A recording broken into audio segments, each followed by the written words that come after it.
നമസ്കാരം. Q20 എല്ലാ മാന്യ പ്രേക്ഷകർക്കും ഒരിക്കൽ കൂടി സ്നേഹം നിറഞ്ഞ സ്വാഗതം. ഇന്നത്തെ Q20 എപ്പിസോഡ് വളരെ പ്രത്യേകതയുള്ള ഒരു എപ്പിസോഡാണ്. It's A very special episode. നാം എല്ലാവരും വളരെ വേദനയോടെ കാണുന്ന ഒരു കാഴ്ചയാണ് കുരുന്നുകൾ, കൊച്ചുകുട്ടികൾ അവരെക്കാൾ വലിപ്പവും ഭാരവുമുള്ള സ്കൂൾ ബാഗുകൾ തൂക്കി സ്കൂളിൽ പോകുന്നു. അതിൽ നിറയെ പുസ്തകങ്ങൾ. ഒരാൾ, കണ്ണൂരിൽ ഉള്ള ഒരാൾ തൻ്റെ കുട്ടിക്കാലത്ത് പുസ്തകങ്ങളില്ലാതെ സ്കൂളിൽ പോയിക്കൊണ്ടിരുന്നു. നോട്ട് എഴുതുക എന്ന ഒരു പതിവ് അദ്ദേഹത്തിനുണ്ടായിരുന്നില്ല. അദ്ദേഹം ഉഴപ്പനാണെന്ന് പലരും കരുതി. പലപ്പോഴും ക്ലാസ്സിൽ നിന്ന് അദ്ദേഹത്തെ പുറത്താക്കി. പല ശിക്ഷാ നടപടികളും അദ്ദേഹത്തിനെതിരെ അധ്യാപകർ സ്വീകരിച്ചു. പക്ഷെ പിന്നീടാണ് എല്ലാവർക്കും മനസ്സിലായത് അദ്ദേഹത്തിന് നോട്ട് എഴുതേണ്ട ആവശ്യമുണ്ടായിരുന്നില്ല. കാരണം പഠിപ്പിക്കുന്നതെല്ലാം അദ്ദേഹത്തിൻ്റെ തലയിൽ തന്നെ, ബ്രെയിനിൽ തന്നെ സേവ് ചെയ്യപ്പെടുകയാണ്. അദ്ദേഹം ഇന്ന് ഒരുപക്ഷെ ലോകത്തിലെ ഏറ്റവും ഓർമ്മശക്തിയുള്ള, മെമ്മറിയുള്ള മനുഷ്യനാണ്. ഇത് Guinness book of world records സാക്ഷ്യപ്പെടുത്തിയത്. നമുക്ക് സ്വാഗതം ചെയ്യാം കണ്ണൂരിൻ്റെ അഭിമാനം, കേരളത്തിൻ്റെ അഭിമാനം, പ്രജീഷ് കണ്ണൻ. പ്രജീഷ്, സ്വാഗതം. ഒരുപാട് കാര്യങ്ങൾ ചോദിക്കാനുണ്ട്, അറിയാനുണ്ട്. പ്രജീഷിൻ്റെ യാത്ര തുടങ്ങുന്നത് ഒരുപക്ഷെ വളരെ ചെറിയ പ്രായത്തിലാണ്, അല്ലേ? എപ്പോഴാണ് ശരിക്കും ഐഡന്റിഫൈ ചെയ്തത് ഇങ്ങനെ ഒരു കഴിവുണ്ടെന്നുള്ളത്? ചെറിയ ക്ലാസ്സിലൊക്കെ പഠിക്കുമ്പോൾ 7th സ്റ്റാൻഡേർഡ് 8th സ്റ്റാൻഡേർഡിലൊക്കെ പഠിക്കുമ്പോൾ പലപ്പോഴും വൈകുന്നേരങ്ങളിൽ രാവിലെ മുതൽ ചെയ്ത എല്ലാ ക്ലാസ്സുകളിലെ സബ്ജക്ട്സുകളും ഓർഡർ പ്രകാരം ഓർമ്മിക്കാൻ എനിക്ക് കഴിയുമായിരുന്നു. പക്ഷെ അത് ഞാൻ പലപ്പോഴും അത് ഒരു കഴിവായിട്ട് കണ്ടെത്തിയില്ലായിരുന്നു.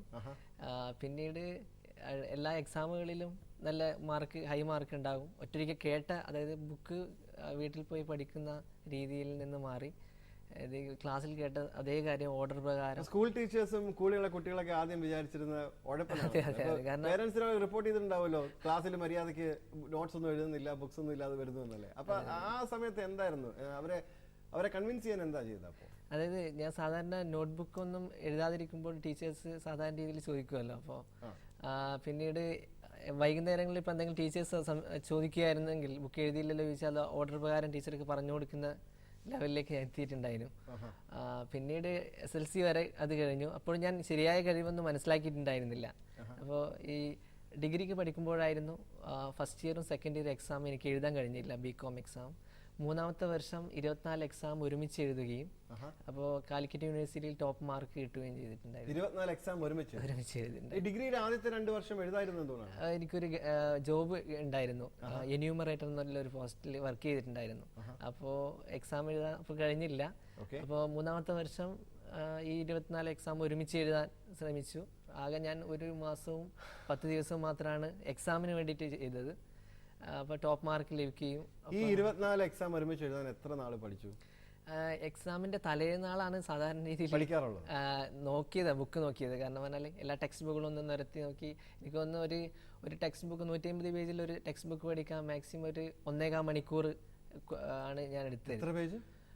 150ഓളം.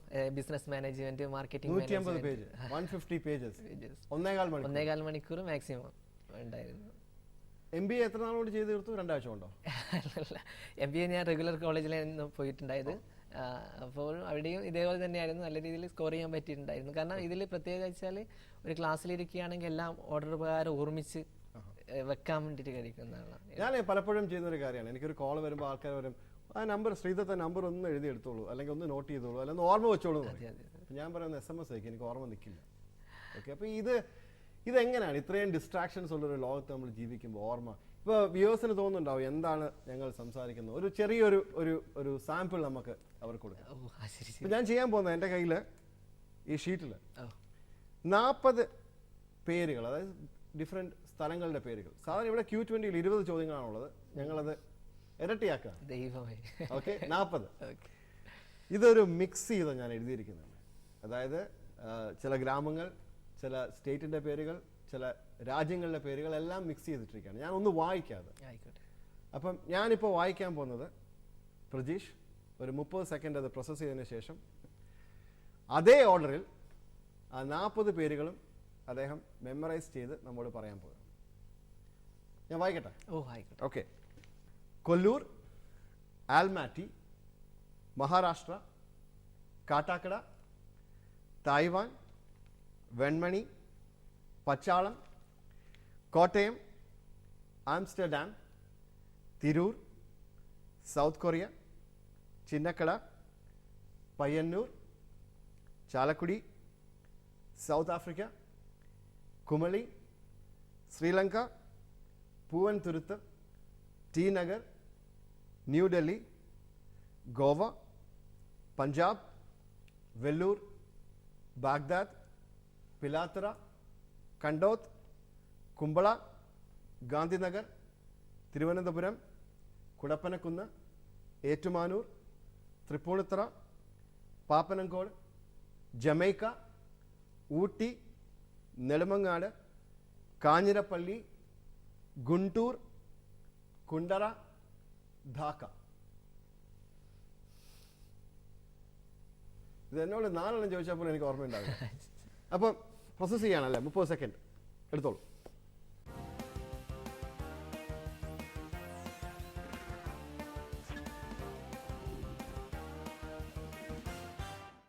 Okay, ready? ഓക്കെ, നമ്മളുടെ ഈ 40 സ്ഥല പേരുകൾ പ്രജീഷ് ഇപ്പോൾ നമുക്ക് വേണ്ടി അതേ ഓർഡറിൽ പറയുന്നതായിരിക്കും. Your time starts now.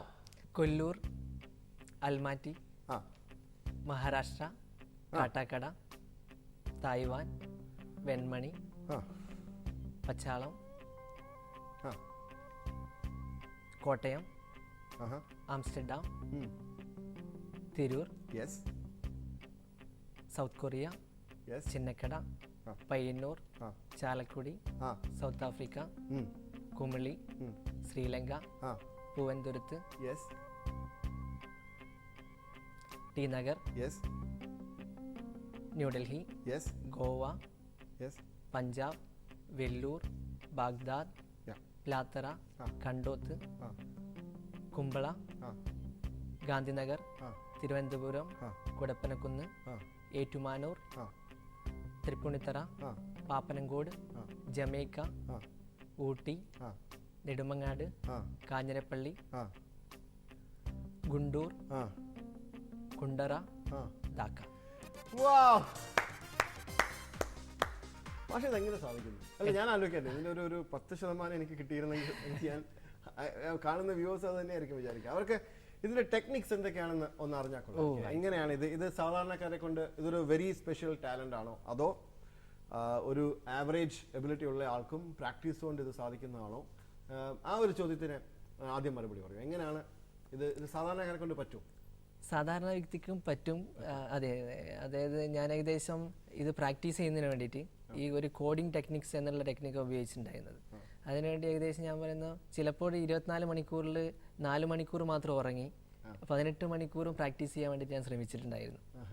ഏകദേശം ഒരു 8 വർഷത്തോളം കാലം ഞാൻ മെഡിറ്റേഷൻ പ്രോസസ്സ് ചെയ്തിട്ടുണ്ടായിരുന്നു, 7 തരത്തിലുള്ള മെഡിറ്റേഷൻസ്. അപ്പോൾ ഡെയിലി 1 മണിക്കൂർ മെഡിറ്റേഷൻ ഉണ്ട്. അപ്പോൾ ഈ ആദ്യത്തെ മെഡിറ്റേഷൻ ഒരു 3 വർഷത്തോളം ചെയ്തു. പിന്നെയുള്ള 7ഓളം മെഡിറ്റേഷൻസ് ചെയ്ത് കോൺസെൻട്രേഷൻ ലെവൽ പരമാവധി ഉയർത്തി. അതിലൂടെ ഇമാജിനേഷൻ പവർ, അത് നമുക്ക് ഇമാജിൻ ചെയ്യാൻ വേണ്ടിയുള്ള കഴിവ് എനിക്ക് കുറച്ചും കൂടി ഞാൻ ശ്രമിച്ച് പരമാവധി ഹാർഡ് വർക്ക് ചെയ്തിട്ടുണ്ടായിരുന്നു. പിന്നീട് ഈ കോഡിംഗ് ടെക്നിക്സ് എന്ന് പറയുന്നത് വെച്ചാൽ നമ്മുടെ ഇപ്പം ഒരു സബ്ജക്റ്റ് കംപ്ലീറ്റ് നമ്മൾ വേറൊരു സ്ഥലത്തേക്ക് കൊണ്ടുപോകുന്ന ഒരു ടെക്നിക്കാണ്. അതായത് ഇപ്പോൾ ഒരു സ്ഥലം നിങ്ങളെ ഹൗസ് ആവാം, അല്ലെങ്കിൽ സ്കൂളാവാം, ഏതെങ്കിലും ഒരു മറ്റൊരു സ്ഥലത്തേക്ക് കൊണ്ടുപോയിട്ട് അവിടെ ഇമാജിൻ ചെയ്ത് വെക്കുകയാണ് കോഡിംഗ് മെത്തേഡിലുള്ളത്. ഏതൊരാൾക്ക് ഇത് ചെയ്യാൻ കഴിഞ്ഞാണ്, പ്രാക്ടീസ് വേണം. അപ്പോൾ ആദ്യമായിട്ട് അതിൻ്റെ ഫസ്റ്റ് സ്റ്റെപ്പ് എന്താണ്? ഇങ്ങനെ ഒരു കഴിവ് വികസിപ്പിച്ചെടുക്കണം എന്നുണ്ടെങ്കിൽ ഒരാൾ ചെയ്യേണ്ടത് എന്താണ്? ആദ്യമായിട്ട് നമ്മുടെ കോൺസെൻട്രേഷൻ ലെവൽ മാക്സിമം കൂട്ടേണ്ടതുണ്ട്. അപ്പോൾ അതിനുവേണ്ടി നമ്മുടെ മെഡിറ്റേഷൻ ചെയ്യണം ഫസ്റ്റ്. ആദ്യം മെഡിറ്റേഷൻ ചെയ്യണം. തന്മാത്ര എന്ന സിനിമയിൽ മോഹൻലാൽ ഒരു ടെക്നിക്കിനെ പറ്റി പറയുന്നുണ്ട്. എന്താണ് ആ ഒരു ടെക്നിക്ക്? ഇത് 6-7ഓളം ടെക്നിക്സ് ഉണ്ട്. ഏതൊക്കെയാണ്? ഒന്ന് ലിങ്കിങ് മെത്തേഡ് ഉണ്ട്. തന്മാത്രയിൽ ഉപയോഗിച്ചത് ലിങ്കിങ് മെത്തേഡാണ്. പിന്നെ ജേണി മെത്തേഡ് ഉണ്ട്, ആപ്പ് മെത്തേഡ് ഉണ്ട്, പിന്നെ കോഡിംഗ് മെത്തേഡ് ഉണ്ട്. പിന്നെ ഇതിൽ തന്നെ കുറേ തരത്തിലുണ്ട്. ഇപ്പം sensory memory, short term memory, long term memory, flash bulb memory, അങ്ങനെ മെമ്മറീസിൽ തന്നെ കുറേ കാര്യം. ഈ പ്രജേഷിനെ ആൾക്കാർ ഇങ്ങനെ ഒരു അത്ഭുത മനുഷ്യനായിട്ട് നോക്കി കാണാറുണ്ടോ? അവര് അങ്ങനെ ആൾക്കാർ ട്രീറ്റ് ചെയ്യുന്നുണ്ടോ? അതായത് ഇപ്പോൾ ഒരാളെ കണ്ടാൽ പിന്നെ അവരെ ഫ്യൂച്ചറിൽ എപ്പോഴും കാണുകയാണെങ്കിൽ അവരെ കംപ്ലീറ്റ് മെമ്മറൈസ് ചെയ്തിട്ട് എവിടെ ഒരു റെയിൽവേ സ്റ്റേഷനിൽ പോവുകയാണെങ്കിൽ എനിക്ക് ആ പരിചയമുള്ള ഒരു 10-20 ആൾക്കാരുണ്ടാവും, പക്ഷെ അവർക്ക് എന്നെ അറിയില്ല. അപ്പോൾ മുമ്പ് കണ്ട ആൾക്കാരെ പെട്ടെന്ന് എനിക്ക് മനസ്സിലാക്കാനും ഇതൊരു അവര് പ്രതീക്ഷനെ എങ്ങനെയാണ് കാണുന്നത്? ചിലപ്പോൾ ഒരു കഴിവുള്ള ആളെ നമ്മളെ പോലല്ല, അദ്ദേഹം ഒരു അത്ഭുത മനുഷ്യനാണ്, ആ ഒരു രീതിയിൽ ആൾക്കാർ ട്രീറ്റ് ചെയ്യാറുണ്ടോ? അങ്ങനെ കുറച്ച് ആൾക്കാരുണ്ട്. അപ്പോൾ പരമാവധി എല്ലാവർക്കും ഇത് ചെയ്യാൻ പറ്റുന്ന കാര്യം തന്നെയാണ്. കുറച്ച് ഹാർഡ് വർക്ക് വേണം, ഗോൾ സെറ്റിംഗ് ഉണ്ടായിരിക്കണം. ഞാൻ പിന്നെ എൻ്റെ കാര്യത്തിൽ വെച്ചാൽ ഞാൻ എപ്പോഴും ഫോളോ ചെയ്തിട്ടുണ്ട്, മഹാഭാരതത്തിലൊരു വാക്കുണ്ട്, അതായത് ഉന്നതി ആഗ്രഹിക്കുന്നുണ്ടെങ്കിൽ അല്ലെങ്കിൽ നിങ്ങളൊരു മഹാനായി തീരണമെങ്കിൽ നിങ്ങൾ 6 കാര്യങ്ങൾ ഉപേക്ഷിക്കണം എന്നാണ് പറയുന്നത്. അതിൽ ഒന്നാമത്തത് അമിത ഉറക്കമാണ്. ഞാൻ മാക്സിമം 24 മണിക്കൂറിൽ 18 മണിക്കൂറും എൻ്റെ ലക്ഷ്യത്തിന് വേണ്ടി പ്രാക്ടീസ് ചെയ്യുമായിരുന്നു. പക്ഷേ നമ്മളൊക്കെ 8 മണിക്കൂർ ഉറങ്ങണം. ശരിയാണ്. പക്ഷെ നമ്മളിപ്പോൾ പലപ്പോഴും നമ്മുടെ ജീവിതത്തിൽ സാധാരണ ഒരാൾ ചെയ്യുന്ന പോലെ ചെയ്താൽ ഒരിക്കലും എനിക്കിപ്പോൾ ഒരു 40 വയസ്സായാലും മാത്രമേ എനിക്കിപ്പോൾ ഈ ഗിന്നസ് റെക്കോർഡ് ലഭിക്കുകയുള്ളൂ. അപ്പോൾ ഞാൻ എൻ്റെ യൂസ് ചെയ്ത 18 മണിക്കൂർ സാധാരണ ഒരു കുട്ടി ചെയ്യുന്ന സാധാരണ 2 മണിക്കൂറായിരിക്കും പഠിക്കുക, അല്ലെങ്കിൽ 4 മണിക്കൂർ മാക്സിമം. അത് ഞാനിപ്പോൾ മാറ്റി, ഞാനും 1 മണിക്കൂറോളം പഠിച്ചൊരു വിദ്യാർത്ഥി ആയിരുന്നു. പിന്നീട് അത് ഞാൻ 18 മണിക്കൂറോളം ആക്കി എൻ്റെ പ്രാക്ടീസിനും എൻ്റെ ലക്ഷ്യത്തിനും വേണ്ടിയിട്ട്. അപ്പോൾ ഒരു ലക്ഷ്യം നേടുന്നതിന് വേണ്ടിയിട്ട് പല നിയമങ്ങളും നമ്മൾ ബ്രേക്ക് ചെയ്യേണ്ടി വരും. ഉദ്ദേശം ഒരു 7ാം ക്ലാസ്സിലാണ് പ്രതീക്ഷ ആദ്യമായിട്ട് ഇങ്ങനെ ഒരു അസാധാരണ ഒരു കഴിവുണ്ട്, ഒരു ഗിഫ്റ്റിലാണ് എന്നറിയുന്നത് 7ാം ക്ലാസ്സിലാണ്. ഇതിനെ ഒരു സീരിയസ് ആയിട്ട് എടുക്കുന്ന എപ്പോഴാണ്? ഒരു സീരിയസ് ആയിട്ട് ലെവലിലേക്ക് ഡിഗ്രി ടൈമിലാണ് ഈ എക്സാം എഴുതിയ സമയത്തായിരുന്നു. ഒരുപക്ഷെ പ്രതീക്ഷ ഇവിടെ വരാനും ഞങ്ങൾ ഇങ്ങനെ പ്രതീക്ഷയുമായിട്ട് ഇന്ററാക്ട് ചെയ്യാനുള്ള അവസരം ഉണ്ടാവാനും അത് പ്രേക്ഷകർ കാണാനും ഒക്കെ കാരണം ഗിന്നസ് വേൾഡ് റെക്കോർഡ്. അതെ. അതൊന്ന് പറയാമോ? എങ്ങനെയായിരുന്നു അതിന് തുടങ്ങിയത്? എന്തൊക്കെയായിരുന്നു അനുഭവങ്ങൾ? അത് ഒന്ന് ഷെയർ ചെയ്യാം. ഞാൻ ഡിഗ്രി പഠിക്കുന്ന സമയത്തായിരുന്നു ഈ 24 എക്സാം ഒരുമിച്ച് എഴുതുകയും കാലിക്കറ്റ് യൂണിവേഴ്സിറ്റി ടോപ്പ് മാർക്ക് ലഭിക്കുകയും ചെയ്തിട്ടുണ്ടായിരുന്നു. അപ്പോഴാണ് നമ്മുടെ അവിടുത്തെ പ്രിൻസിപ്പാൾ പറഞ്ഞു, ഇങ്ങനെ ഒരു അസാധാരണമായിട്ടുള്ള എന്തോ എനിക്ക് തോന്നുന്നുണ്ട്, നമുക്കൊരു കാര്യം ചെയ്യാൻ പറഞ്ഞു. അദ്ദേഹം ആദ്യം ഒരു 100 പേര് ആദ്യം അവര് കുറച്ച് എന്താ പറയാ, അവർക്കൊരു ഇതിലെന്തോ തട്ടിപ്പുണ്ടെന്ന് തോന്നിയിരിക്കും. കാരണം 2 വർഷത്തെ എക്സാം സ്കിപ്പ് ചെയ്തിട്ട് 3ാമത്തെ വർഷം ഒരുമിച്ച് എല്ലാം കൂടെ എഴുതിയിട്ട് ടോപ്പർ ആവെന്ന് പറയുമ്പോൾ ഇതിൽ വല്ല മാൽ പ്രാക്ടീസ് ഉണ്ടോ എന്ന് ആൾക്കാർ സംശയിച്ചിട്ടുണ്ടാവും അല്ലെ? ആ ഒരു അങ്ങനെ ആൾക്കാർ ചോദിച്ചിട്ടുണ്ടാവും. ശരിയാ, വളരെ ശരിയാണ്. കാരണം ഈ ലോ എക്സാം നിയമത്തിന്റെ ഒക്കെ പറയുന്നത് സെക്ഷൻസ് ആണ്, അതേപോലെ തന്നെ നോക്കി എഴുതിയാൽ മാത്രമേ ഫുൾ മാർക്ക്, ഏകദേശം അതിൽ ഫുൾ മാർക്കോളം എനിക്ക് കിട്ടിയിട്ടുണ്ടായിരുന്നു. അപ്പോൾ ഇങ്ങനെ ആദ്യം ഇങ്ങനെ കഴിയുമ്പോൾ മനസ്സിലാക്കി അദ്ദേഹം ഉടനെ എന്നോട് പറഞ്ഞു, നമുക്കൊന്ന് ടെസ്റ്റ് നോക്കാന്ന് പറഞ്ഞിട്ട് ഒരു 100ഓളം പേരുകൾ ആദ്യം എഴുതി. ആദ്യം ഒറ്റത്തവണ വായിക്കുമ്പോൾ തന്നെ ഞാൻ ഓർഡർ പ്രകാരം അത് പറഞ്ഞു. അപ്പോൾ അയാൾക്ക് മനസ്സിലായി ഇപ്പം ഈ ലെവലിലാണ് കഴിവുകൾ മനസ്സിലായി. പിന്നീട് അത് 200ആയി, 500ആയി. ഇപ്പം നിലവിൽ എൻ്റെ ഗിന്നസ് റെക്കോർഡ് വീണ്ടും ഞാൻ ബ്രേക്ക് ചെയ്യാൻ ഉദ്ദേശിക്കുന്നു. എനിക്ക് തോന്നുന്നു ആദ്യം ഇപ്പം പ്രതീഷിന്റെ പേരിലാണ് ഉള്ളത്. അത് 470 പേരുകൾ അസെൻഡിങ് ഓർഡറിലും ഡിസെൻഡിങ് ഓർഡറിലും പറഞ്ഞു. അതിന് മുമ്പ് ഒരു ഇന്ത്യൻ തന്നെയായിരുന്നു അത് ഹോൾഡ് ചെയ്യുന്നത്, ജയവർദ്ധൻ അല്ലേ? അദ്ദേഹത്തിന് 200 അപ്പം മോർ ദാൻ ഹാഫ്. അത് കൂടുതൽ, ഒരു 100% അല്ല, അത് കൂടുതൽ ഇതായിട്ടാണ് ഇപ്പൊ വന്നിരിക്കുന്നത്. അടുത്ത് ഇപ്പൊ 1200ലേക്കാണ് പോകുന്നത്. പിന്നെ പുതിയൊരു അനുഭവം എങ്ങനെയായിരുന്നു? എങ്ങനെയാണ് ഗിന്നസ് റെക്കോർഡ്, അങ്ങനെ ഒരു റെക്കോർഡ് ഉണ്ടാവാൻ അല്ലെങ്കിൽ അതിലേക്ക് ആ ബുക്കിലേക്ക് കയറാനുള്ള അവസരമുണ്ട്? ആരാണത് ആദ്യം അറിയിച്ചത്? എങ്ങനെയായിരുന്നു ആ ഒരു യാത്ര? എങ്ങനെയായിരുന്നു? ആദ്യം ഞാനിപ്പോൾ ഈ കഴിവ് മനസ്സിലാക്കിയ ഉടനെ പിന്നീട് എൻ്റെ അച്ഛൻ കണ്ണൻ, NT കണ്ണൻ എന്ന് പറയുന്നത്, അദ്ദേഹം വീട്ടിൽ നിന്ന് എപ്പോഴും എഴുതുമായിരുന്നു. വീട്ടിൽ നിന്ന് കുറെ പേര് 10-200 പേര് എഴുതും. എന്ത് ചെയ്യുന്നു? അച്ഛൻ റിയൽ എസ്റ്റേറ്റ് ഉണ്ടായിരുന്നു. അച്ഛൻ ഇപ്പം മരിച്ചു, 5 വർഷത്തോളമായി മരിച്ചിട്ട്. പിന്നീട് അതേ എഴുതിയിട്ട് വീട്ടിൽ നിന്ന് തന്നെ പ്രാക്ടീസ് ചെയ്യുകയായിരുന്നു. പിന്നീട് അതന്നെ ഞാൻ പറഞ്ഞില്ല, പ്രിൻസിപ്പാൾ സുനിൽ എന്ന് പറഞ്ഞ വ്യക്തി ഉണ്ടായിരുന്നു, അദ്ദേഹം ഇതേപോലെ തന്നെ പ്രാക്ടീസ്. പിന്നീട് എനിക്കിപ്പോൾ 1500ഓളം പേരുകൾ ഇപ്പോൾ ഓർമ്മിക്കാൻ പറ്റുന്നുണ്ട് ഒറ്റയടിക്ക് വായിച്ചാൽ. 1500 ഒന്നുമല്ല, നമുക്ക് സമയപരിമിതി ഉണ്ട്, ഇല്ലെങ്കിൽ 1500 പേര് തരാമായിരുന്നു. അതെ. ഓക്കെ. അപ്പം ഈ ഗിന്നസ് അവരെ എങ്ങനെയാണ് കോൺടാക്ട് ചെയ്തത്? എങ്ങനെയായിരുന്നു അത്? ആ ഒരു ടെസ്റ്റ് അസസ്മെന്റ് ഉണ്ടല്ലോ, ആദ്യം നമ്മുടെ മീഡിയാസിൽ ഇത് വന്നു, എല്ലാ ന്യൂസ് ചാനലിലും വന്നിട്ടുണ്ടായിരുന്നു. അപ്പോൾ ഇതിൻ്റെ മറ്റൊരാൾ പറഞ്ഞു ഗിന്നസ് റെക്കോർഡിന് ട്രൈ ചെയ്യാം എന്ന് പറഞ്ഞിട്ട് നമ്മൾ ആദ്യം അപ്ലിക്കേഷൻ അയക്കുന്നു. അപ്പോൾ അതിൽ ഇന്ത്യയിലെ റെപ്രസെൻറ്റേറ്റീവ് നമ്മളെ അടുത്തേക്ക് വരുന്നു ഒന്നാമത്. എന്നിട്ട് അവർ അസസ് ചെയ്യുന്നതിന് വേണ്ടിയിട്ട് ടോപ്പ് 4 പോലീസ് ഓഫീസേഴ്സ് ഉണ്ടായിരിക്കണം, പിന്നെ ഒരു ഫംഗ്ഷൻ ആയിരിക്കണം. ഏകദേശം 18ഓളം റൂൾസ് ഉണ്ട് ഇതിന്. 2 ഫേസ് ആയിട്ടാണ് നടത്തുന്നത്. അതെ. ഒന്നാമത്തേതിൽ നമ്മുടെ മോണിറ്റർ ചെയ്യാൻ വേണ്ടിയിട്ട് പോലീസ് ഓഫീസേഴ്സ് ഉണ്ടായിരിക്കണം. അത് കണ്ണൂർ പയ്യന്നൂർ. ഞാൻ ആദ്യമായി 7ാം ക്ലാസ് വരെ പഠിച്ച സ്കൂളിൽ തന്നെയാണ്. അതെ അതെ അതൊരു- ആദ്യ അതൊരു ടെസ്റ്റ്. വളരെ സന്തോഷമുള്ള ഓ ഒരു അതെ കാര്യമാണ്. ശരിയാണ്. പ്രിൻസിപ്പൽ രമണി ടീച്ചറും പിന്നെ എല്ലാ ഓഫീസേഴ്സ് പോലീസ് ഓഫീസേഴ്സിനെ വെച്ചിട്ടാണ് ആദ്യം ടെസ്റ്റ് നടന്നത്. പിന്നീട് രണ്ടാമത്തെ ടെസ്റ്റ് ബാംഗ്ലൂർ. അവിടെ എന്തായിരുന്നു ഇത്? അവിടെ ഒരു റാൻഡം ചെക്കിങ്, അതായത് അതെ രണ്ടാമതൊരു ചെക്കിംഗ് ഉണ്ട്. ഇതും കൂടി കഴിഞ്ഞു. Complete full proof. അതെ. ഇനി ഡോക്ടർ മൻമോഹൻ സിംഗിന്റെ ആ ഒരു സർട്ടിഫിക്കറ്റ് വാങ്ങിച്ചപ്പോൾ ഉണ്ടായ ആ ഒരു അനുഭവം എന്തായിരുന്നു അപ്പോൾ തോന്നിയത്? ജീവിതത്തിലെ വളരെ മനോഹരമായ നിമിഷങ്ങളായിരുന്നു അത് എനിക്ക്. കാരണം പറഞ്ഞാൽ അവിടെ എത്തി ഏകദേശം സെക്യൂരിറ്റി ചെക്കൊക്കെ കഴിഞ്ഞ് ഗിന്നസ് റെക്കോർഡ് എന്ന് പറഞ്ഞാൽ എൻ്റെ ജീവിതത്തിൽ വലിയൊരു സ്വപ്നം തന്നെയായിരുന്നു. 10-15 വർഷം മുമ്പുള്ള. അപ്പോൾ അവിടെ എത്തി ഉടനെ എന്നോട് ഫസ്റ്റ് ഷേക്ക് ഹാൻഡ് തന്നിട്ട് എന്നോട് പറഞ്ഞു IAS കാര്യം ശ്രമിക്കണം, പിന്നെ സോഷ്യൽ വർക്കിൽ കൂടുതൽ മുന്നോട്ട് പോകണം, പിന്നെ പുതിയ ഗിന്നസ് റെക്കോർഡ്സ് ഉണ്ടാക്കണം എന്ന് പറഞ്ഞു. അദ്ദേഹത്തോട് എന്തെങ്കിലും ചോദിച്ചോ? പ്രതീക്ഷ എന്തെങ്കിലും ചോദിച്ചോ അങ്ങോട്ട്? ചോദിച്ചില്ല.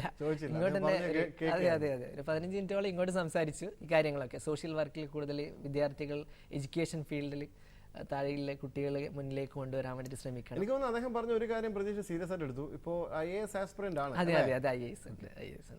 നോക്കി ശ്രമിക്കും. അല്ല, ഒരു കാര്യം തോന്നുന്നില്ലേ, ബാക്കി കുട്ടികളെ അപേക്ഷിച്ച് പ്രതീക്ഷന് ഒരു അൺഫെയർ അഡ്വാൻറ്റേജ് ഉണ്ടെന്ന് തോന്നുന്നില്ല? അവരെല്ലാവരും ഞാൻ കണ്ടിരിക്കുന്ന വളരെയധികം സുഹൃത്തുക്കൾ എൻ്റെ IAS ആസ്പിറൻസ് ആണ്. അവരൊക്കെ മാസങ്ങളും വർഷങ്ങളും തന്നെ ഉറക്കെ പഠിച്ചിട്ടാണ് പ്രിലിംസ് ക്ലിയർ ചെയ്ത് പിന്നെ ഫൈനൽസ്. അപ്പോൾ അങ്ങനെ ഒരു ഇതിൽ വരുമ്പോഴത്തേനും ഒരു സ്പെഷ്യൽ കാറ്റഗറിയിൽ പ്രതീക്ഷ ഇടണ്ടേ? ഈ പ്രാവശ്യം എക്സാം എഴുതിയിട്ടുണ്ടോ? എക്സാം എഴുതിയിട്ടുണ്ട്. So all the best. Oh thank you very much. അപ്പം അടുത്ത പ്രാവശ്യം നമ്മൾ കാണുമ്പോൾ പ്രതീഷ് കണ്ണൻ IAS എന്ന് അങ്ങനെ ആവട്ടെ എന്ന് ആശംസിക്കുകയാണ്. പിന്നെ എനിക്ക് ചോദിക്കാനുള്ള മറ്റൊരു കാര്യം, നരേന്ദ്രമോദി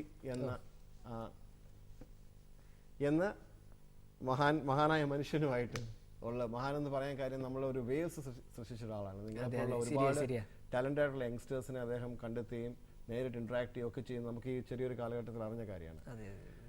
ഞാൻ അറിഞ്ഞത് അദ്ദേഹമായിട്ട് almost half an hour spend ചെയ്യാനുള്ള ഒരു ഭാഗ്യം പ്രതീക്ഷനുണ്ടായി. എന്തായിരുന്നു അദ്ദേഹം പറഞ്ഞത്? എന്താണ് പ്രതീക്ഷ അദ്ദേഹത്തോട് ചോദിച്ചത്? അവിടെ ടാലന്റ് സമ്മിറ്റ് പ്രോഗ്രാമിലായിരുന്നു, ഗാന്ധിനഗറിലാണ് ഉണ്ടായത്. അതെ അവിടെ പ്രത്യേകത എന്ന് വെച്ചാൽ അവിടെ ഒരു 500-600 ആൾക്കാർ വെയിറ്റ് ചെയ്യുന്ന ഇടക്ക്. കഴിഞ്ഞ വർഷമായിരുന്നു. അവന് മുമ്പായിരുന്നു. അപ്പോൾ എന്നെ അവിടെ വെച്ചിട്ട് ഒരു അരമണിക്കൂറോളം സംസാരിച്ചു. ഏകദേശം 600 ആൾക്കാർ വെയിറ്റ് ചെയ്യുന്നെടുക്കുന്ന ആദ്യം തന്നെ എനിക്ക് പ്രിഫറൻസ് തന്നു ഗിന്നസ് റെക്കോർഡ്സിന്റെ പേരിൽ ടാലന്റ് സമ്മിറ്റിന്റെ ഇടയ്ക്ക്. അപ്പോൾ ആദ്യം തന്നെ എന്നോട് പറഞ്ഞ കാര്യങ്ങൾ ഗുജറാത്തിലെ എഡ്യൂക്കേഷൻ ഫീൽഡിന്റെ ഡെവലപ്മെന്റ് ഉദ്ദേശിച്ചത്. അവിടെ 79% ആയിരുന്നു ലിറ്ററസി ഉണ്ടായിരുന്നത്. ഹിന്ദിയിലാണോ ഇംഗ്ലീഷിലാണോ സംസാരിച്ചത്? ഹിന്ദിയിലാണ്. 79% ലിറ്ററസിയാണ്. അപ്പോൾ അത് വർദ്ധിപ്പിക്കേണ്ട കാര്യങ്ങൾ. പിന്നെ ഒരു ഗിന്നസ് റെക്കോർഡ് ഗുജറാത്തിന്റെ പേരിൽ ചെയ്യാനും പറഞ്ഞിട്ടുണ്ടായിരുന്നു, ഗാന്ധിനഗറിൽ വെച്ചിട്ട് ഗവൺമെന്റിന്റെ പേരിൽ. പിന്നെ എന്നോട് പറഞ്ഞു അവിടുത്തെ എഡ്യൂക്കേഷൻ ഫീൽഡുമായിട്ട് ഒരു പ്രൊജക്റ്റിൽ വർക്ക് ചെയ്യുക, അങ്ങനത്തെ കാര്യങ്ങളൊക്കെ ചർച്ച ചെയ്തു. കാരണം അതിന് എനിക്ക് മനസ്സിലായിച്ചാൽ എക്സെപ്ഷനലി ബ്രില്യൻറ്റ് പേഴ്സണാലിറ്റി തന്നെയാണ് അദ്ദേഹം. കാരണം പറഞ്ഞാൽ അത്രമാത്രം അതെ വിഷൻ ഉണ്ട്. എനിക്ക് ഒരു പുതിയ കാര്യങ്ങളിൽ കൊണ്ടുവരുന്നതിനെ കുറിച്ചും നല്ല മോട്ടിവേറ്റ് ആയിട്ടുള്ള സംസാരം. കാരണം അടുത്ത വർഷം 2015 6 ഗിന്നസ് റെക്കോർഡ്സ് എങ്കിലും നിങ്ങൾ നേടണം, പുതിയ കാര്യം ചെയ്യണം എന്ന് പറയുന്നു. നല്ല രീതിയിൽ മോട്ടിവേറ്റ് ചെയ്തിരുന്നു. ഇപ്പൊ പ്രജീഷിന് ഒരു 27 വയസ്സ്. അതെ അതിനുള്ളിൽ തന്നെ ഗിന്നസ് റെക്കോർഡ് ഹോൾഡർ ആണ്. Where do you see yourself, say by 40, when you are 40? Okay. എന്തൊക്കെ ചെയ്യാനാണ്, എന്തൊക്കെയാണ് ഭാവി പരിപാടി? ഞാൻ മെയിനായിട്ട് ലക്ഷ്യമിടുന്നത്, അതായത് എൻ്റെ കഴിവുകൾ പലപ്പോഴും സമൂഹത്തിന് ബെനിഫിറ്റ് ആയ കാര്യങ്ങൾ, അതായത് വിദ്യാർത്ഥികൾക്ക് പെട്ടെന്ന രീതിയിൽ പഠിക്കുവാനും അല്ലെങ്കിൽ ഓൾറെഡി സ്റ്റാർട്ട് ചെയ്തു ഒരു കോച്ചിങ് സെന്റർ പോലെ ഓൾറെഡി ഉണ്ട്. എവിടെയാണത്? കണ്ണൂർ പയ്യന്നൂരുണ്ട് സെന്റർ. പിന്നെ ബിലോ പോവർട്ടി ലൈനിലെ വിദ്യാർത്ഥികൾക്ക് വേണ്ടി മാത്രമായിട്ട് കണ്ണൂർ കാസർഗോഡ് ജില്ലകളിൽ ക്ലാസ് അതെ കോഴ്സ്. അതായത് വിദ്യാർത്ഥികളെ അനുസരിച്ചിട്ടായിരിക്കും, അവരുടെ മൈൻഡ് പവറിനെ അനുസരിച്ചിട്ട് നമ്മൾ വ്യത്യാസം വരുത്തും. അവരുടെ മെമ്മറി പവർ കൂട്ടുക എന്നുള്ളത് മെയിൻ ആയിട്ട്.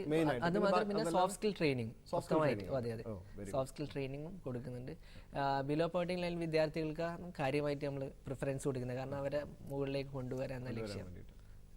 പിന്നെ പുതിയ ഗിന്നസ് റെക്കോർഡ്സ്, 5ഓളം പുതിയ ഗിന്നസ് റെക്കോർഡ്സിന് വേണ്ടിയിട്ട് ഞാൻ മെമ്മറിയിൽ തന്നെ ട്രൈ ചെയ്യുന്നു. ഒരു വലിയൊരു ഫാൻ ക്ലബ്ബ് തന്നെ ഉണ്ടാവും. ഒരുപാട് പേര് വിളിക്കുകയും മെയിൽ അയക്കുകയും അല്ലേ, അഡ്വൈസ് തേടുകയും ഒക്കെ ചെയ്യുന്നുണ്ടാവും on A daily basis. Okay.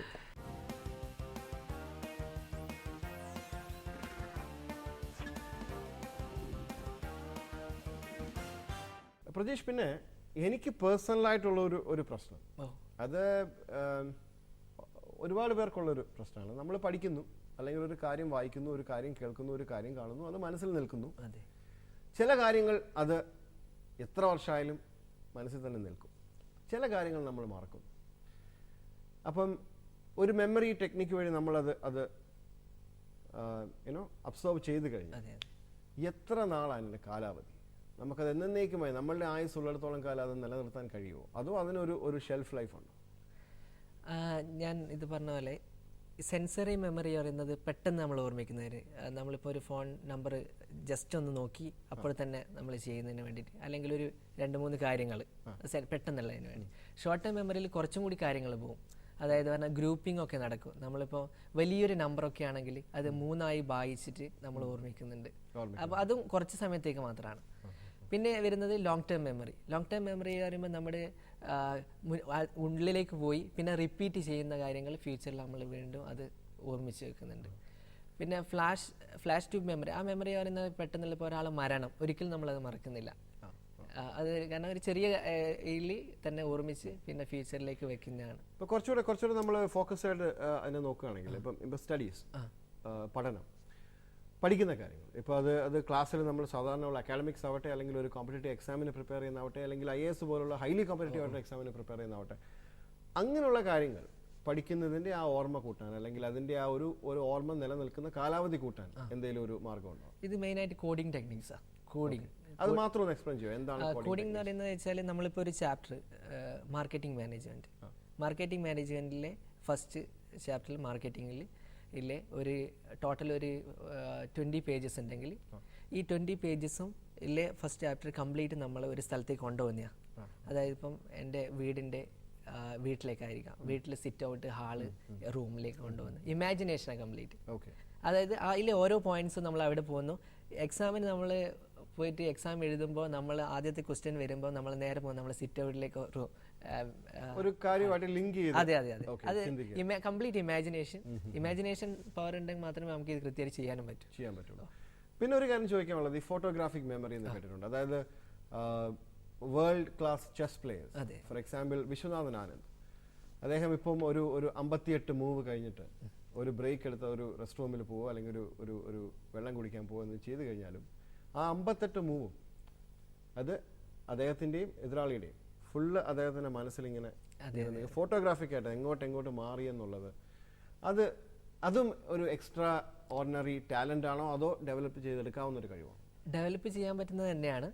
പക്ഷേ ഞാൻ പറഞ്ഞ പോലെ തന്നെ ഇതിൽ നല്ല രീതിയിൽ കോൺസെൻട്രേഷൻ വേണം. ഈ കോൺസെൻട്രേഷൻ വളരെയധികം നമുക്ക് ഉണ്ടായിരിക്കണം. അതായത് ഇപ്പം നിങ്ങളിപ്പോൾ സാധാരണ ഒരാൾ നിങ്ങൾ മനസ്സിലാവുക, ഒരു തവണ 10 മിനിറ്റ് കണ്ണടച്ചിരുന്നാൽ എത്രമാത്രം ചിന്തകൾ വരുന്നുണ്ട് എന്ന് അനലൈസ് ചെയ്യണം. ഈ ചിന്തകളെ കുറച്ച് വരണം. ഇപ്പം ഒരു 10 മിനിറ്റ് ഇരുന്നിട്ട് 8 ചിന്തകൾ വരികയാണെങ്കിൽ അത് ലിമിറ്റിലും കൂടുതലാണ്.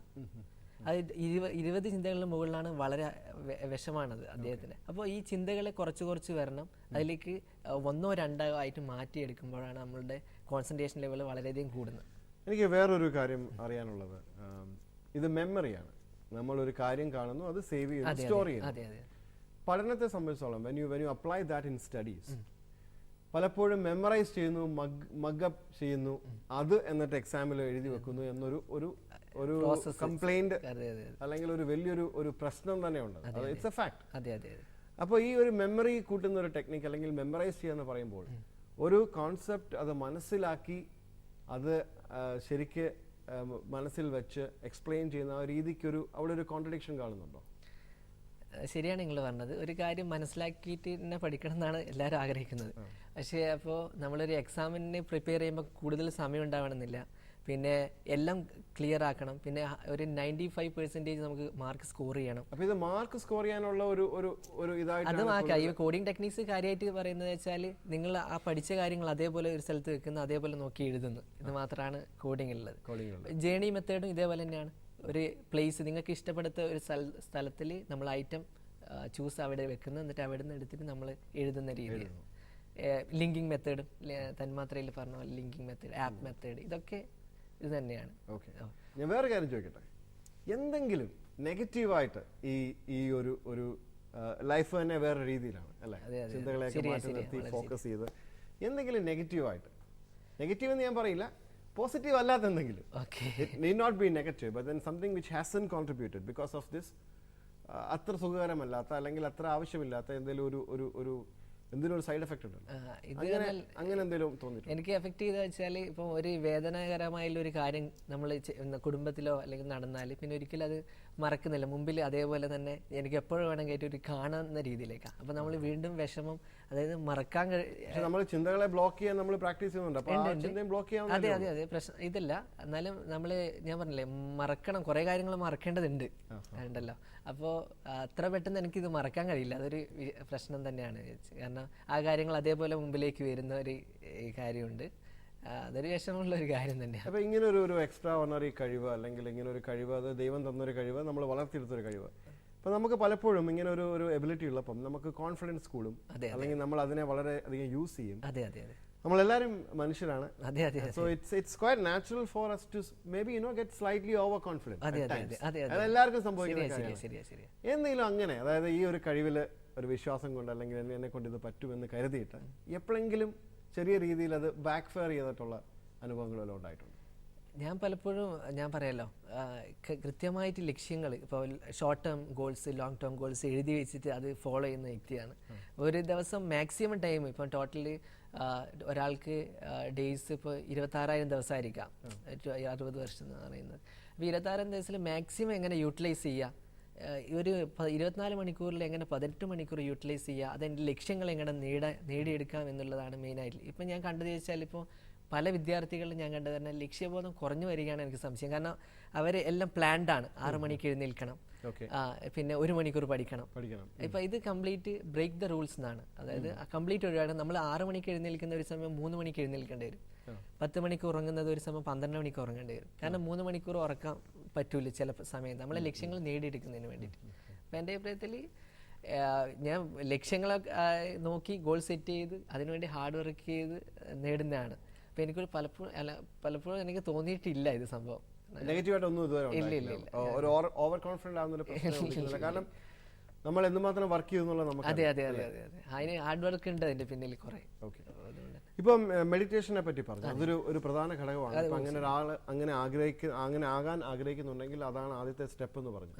മെഡിറ്റേഷൻ അല്ലാതെ എന്തെങ്കിലും ഭക്ഷണ ക്രമീകരണമോ അല്ലെങ്കിൽ അതുപോലെ തന്നെ എന്തെങ്കിലും എക്സസൈസ്, ഫിസിക്കൽ എക്സസൈസ്, അങ്ങനെ എന്തെങ്കിലും ഉണ്ടോ? ഫിസിക്കൽ എക്സസൈസ് വളരെ പ്രധാനപ്പെട്ട കാര്യമാണ്. പിന്നെ നമ്മുടെ പല കാര്യങ്ങൾ, ഇപ്പം ഒരു വ്യക്തികൾക്ക് വലത് കൈയായിരിക്കും നല്ല ബലം ഉണ്ടാവുക, അപ്പോൾ ഇടത് ബലം കുറവായിരിക്കാം. അത് ബാലൻസ് ചെയ്യണമെന്നാണ് ഡോക്ടേഴ്സ് തന്നെ പറഞ്ഞുള്ള കാര്യങ്ങളാണ്. പിന്നെ ഭക്ഷണക്രമത്തിൽ ശ്രദ്ധിക്കേണ്ടതുണ്ട്. പിന്നെ നമ്മുടെ പല കാര്യങ്ങളിലും ഞാൻ പറഞ്ഞില്ല, മെഡിറ്റേഷൻ പ്രോസസ്സ് നമ്മൾ ചെയ്യേണ്ടതുണ്ട് വീട്ടിൽ നിന്ന് തന്നെ. പിന്നെ റീകളക്ട് ചെയ്യേണ്ടത്, അതായത് തന്നെ ഡെയിലി ഉറങ്ങുന്നതിന് മുമ്പ് രാവിലെ മുതൽ ചെയ്ത എല്ലാ കാര്യങ്ങളും ഓർഡർ പ്രകാരം ഓർമ്മിച്ചെടുക്കണം. പിന്നെ ഒരു ന്യൂസ് പേപ്പർ വായിക്കുകയാണെങ്കിൽ വായിച്ച ശേഷം എത്രമാത്രം എനിക്ക് ഓർമ്മയുണ്ട് ഇതിൽ എന്ന് നോക്കണം. ഫസ്റ്റ് പേജിൽ ഏതാണ് ഹെഡിങ്, സെക്കൻഡ് ഏതാണ്, അതൊന്ന് ഓർമ്മിച്ച് വെക്കാനൊക്കെ, റീകളക്ട് ചെയ്യുന്നതൊക്കെ മെയിൻറ്റെയിൻ ചെയ്യാൻ.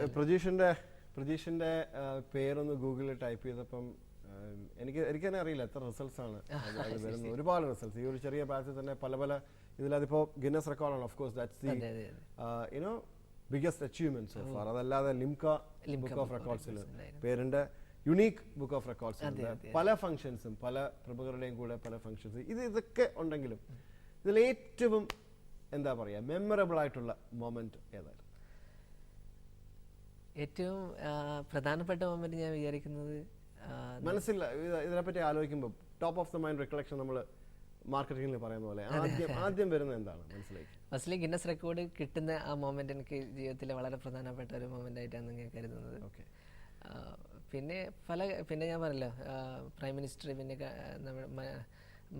ശ്രീ മൻമോഹൻ സിംഗിനെ കണ്ടത്, പിന്നെ ശ്രീ നരേന്ദ്രമോദി, പിന്നെ നമ്മുടെ സഖാവ് പിണറായി വിജയൻ വളരെയധികം എനിക്ക് പ്രചോദനം നൽകിയിട്ടുണ്ട്. നിങ്ങളുടെ നാട്ടുകാരനാണ്. അതെ അതെ അതെ, വളരെയധികം പ്രചോദനം നൽകിയിട്ടുണ്ട്. ഇപ്പം ഒരുപാട് കുട്ടികൾക്ക് ഒരു മാതൃകയാണ് പ്രജീഷ്. ഒരുപാട് കുട്ടികൾക്ക് ഇൻസ്പിറേഷനാണ്. ഒരുപാട് കുട്ടികളെ പ്രജീഷ് ട്രെയിൻ ചെയ്യുന്നുണ്ട്. ഒരുപാട് പേർക്ക് അതുകൊണ്ട് പ്രയോജനം ഉണ്ടാകുന്നു. You are a role model to so many people. Who is your role model? എനിക്ക് വേൾഡ് ഏറ്റവും കൂടുതൽ ഇഷ്ടപ്പെട്ട വ്യക്തികൾ, പിന്നെ ഞാൻ ഡെയിലി ചെയ്യുന്ന ഒരു കാര്യമുണ്ട്. രാവിലെ ഞാൻ വീട്ടിൽ നിന്ന് ഇറങ്ങുന്നതിന് മുമ്പേ 5 ആൾക്കാരുടെ കാലിൽ കണ്ണ് അടച്ച് കാൽ തൊട്ട് വന്ദിച്ചാണ് ഞാൻ പുറത്തിറങ്ങല് വീട്ടിൽ എപ്പോഴും. എന്നും ഡെയിലി 5 പേര് അത് കണ്ണടച്ച് 5 ആൾക്കാരുടെ കാലിൽ തൊട്ട് എന്നും ഒരേ ആൾക്കാരുടെ ഒരേ ആൾക്കാർ ആരൊക്കെയാണെന്ന് അതല്ലേ ഞാൻ പറയാൻ കാരണം റോൾ മോഡൽസ് ഇരുന്ന് അച്ഛൻ അമ്മേന്റെയും കാലിൽ തൊട്ട് വന്ദിക്കും. എനിക്ക് ഇഷ്ടപ്പെട്ട ദൈവത്തിന്റെ കാലിൽ തൊട്ട് വന്ദിക്കും. പിന്നീട് എനിക്ക് ഏറ്റവും ഇഷ്ടപ്പെട്ട ഒരു വ്യക്തി ഗാന്ധിജിയാണ്. ഗാന്ധിജിയുടെ കാലിൽ തൊട്ട് വന്ദിക്കും മനസ്സിൽ തന്നെ. പിന്നെ എബ്രഹാം ലിങ്കൺ എനിക്ക് വളരെയധികം പ്രചോദനം, അവരുടെ ജീവിതം. എബ്രഹാം ലിങ്കൺ പ്രചോദനമാകാൻ കാരണം അദ്ദേഹത്തിന്റെ വളരെയധികം ഹാർഡ് വർക്ക് ഉണ്ട് ജീവിതത്തിൽ. ഒരു സാധാരണക്കാരനായി പിന്നെ വളരെയധികം ഹാർഡ് വർക്ക് ചെയ്തിട്ടാണ് അദ്ദേഹം ആ ലെവലിൽ എത്തിച്ചേർന്നത്. അപ്പോൾ ഹാർഡ് വർക്ക് വഴിവിളക്കിന്റെ കീഴിൽ അതെ. പിന്നെ നെപ്പോളിയൻ ബോണപ്പാർട്ടൊക്കെ വളരെ വലിയ സ്റ്റോറീസ് ഉണ്ട് അവരെ പിന്നിൽ. അപ്പം മഹാന്മാർ എന്ത് ചെയ്തു എന്ന് ഞാൻ എപ്പോഴും നോക്കാറുണ്ട്, അവരെ കമ്പയർ ചെയ്യാൻ ശ്രമിച്ചിട്ടുണ്ട്. ഞാനൊരു ഒരു അത് കേൾക്കുമ്പോൾ വളരെ സിമ്പിൾ ക്വസ്റ്റ്യൻ ആണ്, പക്ഷേ ഒരുപാട് പേർ അതിന് പല അർത്ഥങ്ങൾ, പല സജഷൻസ്, പല രീതിയിൽ അതിനെ കാണുന്നു. ഇതുവരെ നമുക്ക് എന്താ പറയുക, ഒരു പ്രോബ്ലമായിട്ട് സ്റ്റിൽ ഇറ്റ് ഈസ് എക്സിസ്റ്റിംഗ്. വേറൊന്നുമല്ല, കുട്ടികൾ എങ്ങനെ പഠിക്കണം. ശരി, അത് വളരെ പ്രധാനപ്പെട്ട ഒരു കാര്യം തന്നെയാണ്. കാരണം കുട്ടികളെ മെയിനായിട്ട് എങ്ങനെ പഠിക്കണം എന്നറിയാത്തത് കൊണ്ട് തന്നെ നമുക്കറിയാവുന്ന കാര്യമാണ്. ഒരു അമ്മമാർ വരാറുണ്ടായിരുന്നു കുട്ടികളെ. അപ്പോൾ അവരുടെ മെയിനായിട്ടുള്ള പ്രശ്നം, കുട്ടി ബുക്ക് എടുത്തിട്ട് മുന്നിൽ വെച്ചിട്ട് 4 മണിക്കൂർ ഇരിക്കുന്നു, പക്ഷേ 2 പേജുകളും പിന്നെ 2-3 പേജുകളും അറിയുന്നില്ല. അതാണ് പറയുന്നത്. അപ്പോൾ ഇതിന് മെയിനായിട്ടുള്ള എങ്ങനെ പഠിക്കണം എന്നുള്ള ഒരു സയൻറ്റിഫിക് ടൈം ടേബിളിന് നമ്മൾ ഉണ്ടാക്കേണ്ടതുണ്ട്. അപ്പോൾ അതിന് എത്ര ടൈം ഉപയോഗിക്കണം ഡെയിലി. ടോട്ടൽ 18 മണിക്കൂറാണുള്ളതെങ്കിൽ സ്കൂളിലേക്ക് 7 മണിക്കൂർ പോകുന്നത്. ബാക്കിയുള്ള ടൈം ഏതിനൊക്കെ എല്ലാ സബ്ജക്ട്സിനും എങ്ങനെ യൂട്ടിലൈസ് ചെയ്യണം, അത് കോഡിംഗ് മെത്തേഡ് ഉപയോഗിച്ചിട്ട് എങ്ങനെ പഠിക്കണം. ഇപ്പോൾ പലർക്കും പല കഴിവുകളാണ്. ഇപ്പോൾ for example the students who come to you, the kids who are coming to your coaching centre, അവർക്ക് പല IQ ലെവലാണ്. പലർക്കും EQ ലെവൽസ് ഡിഫറെൻ്റ് ആവും. അപ്പോൾ അതിൻ്റെ ഒരു വ്യത്യാസം. ഇപ്പോൾ ഇമോഷണലി സ്ട്രോങ് ആയിട്ടുള്ളവർക്ക് ചിലപ്പം തോട്ട്സ് കൺട്രോൾ ചെയ്യാനുള്ള കഴിവ് കൂടുതലായിരിക്കും. അങ്ങനെയുള്ള അപ്പോൾ ഒരു അസസ്മെന്റ് എങ്ങനെയാണ് ചെയ്യുന്നത്? ആദ്യം ആർക്ക് എന്ത് വേണം എന്നുള്ള ആദ്യം നമ്മുടെ ഒരു ചെറിയ ചെക്ക് ലിസ്റ്റ് തന്നെ ഉണ്ട്. അപ്പോൾ വിദ്യാർത്ഥികൾ അതിൽ ടിക്ക് ചെയ്യേണ്ടത്, അപ്പോൾ ഉറക്കം ഉണ്ടായിരിക്കാം, പിന്നെ അവർക്ക് കഴിഞ്ഞ ആഴ്ചയിലെ കാര്യങ്ങൾ ഓർമ്മയുണ്ടോ അനലൈസ് ചെയ്യും, കഴിഞ്ഞ മാസത്തെ കാര്യങ്ങൾ ഓർമ്മയുണ്ടോ, 1 വർഷം മുമ്പത്തെ കാര്യങ്ങൾ ഓർമ്മയുണ്ടോ, 5 വർഷം മുമ്പത്തെ ആ കാര്യങ്ങളൊക്കെ അനലൈസ് ചെയ്തിട്ട് ഒരു പോയിന്റ് ഉണ്ട് 100-ൽ. ഇപ്പോൾ 30% ആണെങ്കിൽ അവർക്ക് ആദ്യം മെഡിറ്റേഷനിൽ സ്റ്റാർട്ട് ചെയ്യേണ്ടി വരും, അതിനുശേഷം കോഡിങ്ങിലേക്ക് പോകേണ്ടി വരും. ചില ആൾക്കാർക്ക് ഒന്നും വേണ്ടി വരില്ല, ലിങ്കിങ് മെത്തേഡ് മാത്രം മതി പഠിക്കാൻ. പിന്നെ കുറേ ആൾക്കാർ ആപ്പ് മെത്തേഡ് മാത്രം മതി. അപ്പോൾ ഏത് ലെവലിലെ ആൾക്കാരുള്ളത് അതിനനുസരിച്ചാണ് നമ്മൾ ട്രെയിനിങ് കൊടുക്കുന്നത്.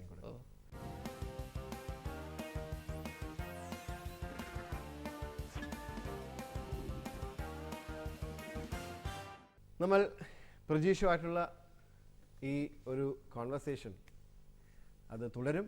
പക്ഷേ ഇടയ്ക്ക് ഒരു ചെറിയൊരു സസ്പെൻസ്, ചെറിയൊരു എക്സസൈസ്. നമ്മൾ ആദ്യം കണ്ട 40 പേരുകൾ, ആ 40 പേരുകൾ കൊല്ലൂർ, ആൽമാറ്റി അങ്ങനെ തുടങ്ങിയിട്ട് ഗുണ്ടൂർ, കുണ്ടറ, ധാക്ക അങ്ങനെയാണ് അവസാനിപ്പിച്ചത്. അസെൻഡിങ് ഓർഡറിലായിരുന്നു. അദ്ദേഹം ഇനി ഈ 40 പേരുകൾ റിവേഴ്സ് ഓർഡറിൽ, അതായത് 40ാമത് തുടങ്ങി 1ാമത് അവസാനിക്കുന്ന രീതിയിൽ, അതായത് ധാക്കയിൽ തുടങ്ങി കൊല്ലൂർ എന്ന പേരിൽ അവസാനിക്കുന്ന രീതിയിൽ അദ്ദേഹം റിവേഴ്സ് ഓർഡറിൽ പറയുന്നതായിരിക്കും. Okay, your time starts now. പരീക്ഷണാണല്ലേ. Dhaka, Kundara, Guntur, Kanjirappally, Nedumangad, Ooty, Jamaica, Pappanamcode, Tripunithura, Ettumanoor, Kudappanakunnu, Thiruvananthapuram, Gandhinagar, Kumbla, Kandoth, Pilathara, Baghdad, Vellore, Punjab, Goa, New Delhi, T Nagar, Poovanthuruthu, Sri Lanka, Kumily, south Africa, Chalakudy, Payyanur, Chinnakada, south Korea, Tirur, Amsterdam, Kottayam, Pachalam, Venmani, Taiwan, Kattakada, ആ മഹാരാഷ്ട്ര, ആ Almaty, Kollur. Great great really great. എനിക്ക് സത്യം പറഞ്ഞാൽ വിശ്വസിക്കാൻ പറ്റുന്നില്ല. ഗ്രേറ്റ്. ഇതിൽ ഓഫ് കോഴ്സ് കുളപ്പനക്കുന്ന് എന്ന് പറഞ്ഞ സ്ഥലത്താണ് നമ്മളിപ്പം ഇരിക്കുന്നത്. ദൂരദർശൻ്റെ സ്റ്റുഡിയോ അവിടെയാണ്. അതെ അതെ. അവസാനമായിട്ട് ഒരു കാര്യം ചോദിക്കാനുള്ളത്, ഇത് Q20 എന്ന പ്രോഗ്രാം ഏകദേശം 1 വർഷമായിട്ട് മലയാളികളുടെ ജീവിതത്തിൻ്റെ ഒരു വലിയ ഭാഗമായി മാറി. അതെ അതെ. ഇതിപ്പോൾ സീസൺ 3 ആണ്. അതെ അതെ. പ്രജീഷ് ഇതിൽ വരുന്ന 4ാമത്തെ അതിഥിയാണ്. ഓ, ശരി. നമുക്കിതിനു മുമ്പ് വാവാ സുരേഷ് ഓ ശരി ശരി. വാവാ സുരേഷ് ഉണ്ടായിരുന്നു. Doctor Johnson, okay. അതായത് ഒരു കുടിയൻ്റെ കുമ്പസാരം എന്ന പുസ്തകം എഴുതിയ ഡോക്ടർ ജോൺസൺ. പിന്നെ ഡാനിയൽ ജെയിംസ്, ഓക്കെ. ഒരു CET സ്റ്റുഡൻ്റ് ആണ്. ഓക്കെ. റൂബിക്സ് ക്യൂബ് എക്സ്പേർട്ട് ആണ്. ബ്ലൈൻഡ് ഫോൾഡ് ചെയ്തിട്ട് ചെയ്യുന്ന, അതിൽ ലോകത്തിൽ 14ാം സ്ഥാനം, ഏഷ്യയിൽ 8ാം സ്ഥാനം. അതുപോലെ 3 ഗസ്റ്റുകൾ ഉണ്ടായിട്ടുണ്ട്. 4ാമത്തെ ഒരു ഗസ്റ്റ്, അത് വളരെ വളരെ സ്പെഷ്യൽ ആയിട്ടൊരു guest. It's been A fabulous experience. ഇതിൻ്റെ ഞങ്ങളുടെ പാർട്ടിസിപ്പൻസ് കുട്ടികളാണ്. ഈ സീസണിൽ 8th, 9th, 10th സ്റ്റാൻഡേർഡ് പഠിക്കുന്ന കുട്ടികളാണ്. ഒരുപാട് കുട്ടികൾ, 100 കണക്കിന് കുട്ടികൾ ഈ സ്റ്റുഡിയോയിൽ വന്ന് പെർഫോം ചെയ്ത് പോയി. വ്യൂവേഴ്സ് ഒരുപാട് കുട്ടികളാണ്. അവർക്ക് എന്താണ് ഒരു സന്ദേശം നൽകാനുള്ളത്? എന്താണ് ഒരു മെസ്സേജ്? ഒരു കൊട്ടേഷൻ ഞാൻ പറയാം. We are born without anything but we die with our name.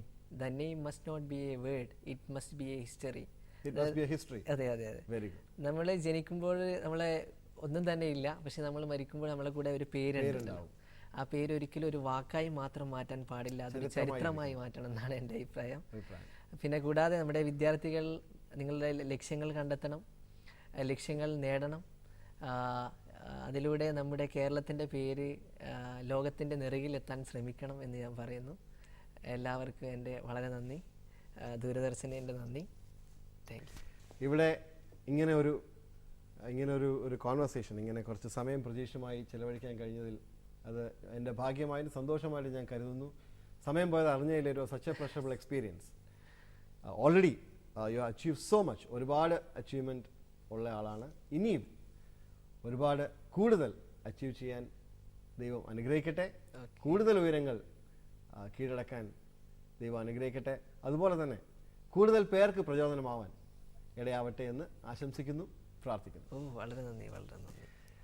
പ്രതീക്ഷയുമായുള്ള ഈ very special episode, this very special conversation, it was indeed A very pleasurable experience. പ്രേക്ഷകർക്കും ഇത് വളരെ വിജ്ഞാനപ്രദമായ ഒരു അനുഭവമായിരിക്കും എന്ന് ഞങ്ങൾക്ക് ഉറപ്പാണ്.